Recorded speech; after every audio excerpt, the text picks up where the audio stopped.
அழைத்த தேவனை தோத்தரிப்போம்.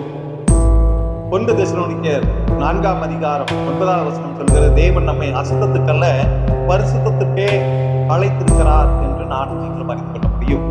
அங்கே தெசலோனிக்கேய சபையில் மீதான அனைத்து பிள்ளைகளுக்கும் அப்போஸ்தலனாகிய பவுல் எழுதுகிறார், விசுவாசிகள் தங்கள் ஆவிக்குரிய ஜீவியத்தில் இன்னும் அதிகமாய் தேர வேண்டும், அதிகமாய் வளர்ச்சி அடைய வேண்டும். தெசலோனிக்கேயர் தங்கள் பரிசுத்தமான நடத்தையிலே இன்னும் அதிகமாய் தேறுகிறவர்களாயும் வளர்கிறவர்களாயும் வாழ வேண்டும் என்று சொல்லி அவளும் விரும்புகிறார், தேவனும் அதை விரும்புகிறார். ஆவிக்குரிய வாழ்க்கையில கர்த்தரோடு சேர்ந்து இருக்க வேண்டும் என்பதற்காகவே கர்த்தர் அழைத்திருக்கிறார். அவரை ஆராதிப்பதற்கும், அவரை துதிப்பதற்கும், அவருடைய சமூகத்தில இன்னும் நெருங்கி ஜீவிப்பதற்குமே கர்த்தர் அழைத்திருக்கிறார். பவுலை அழைத்தார், சீசர்களை அழைத்தார், நம்மை அழைத்திருக்கிறார்.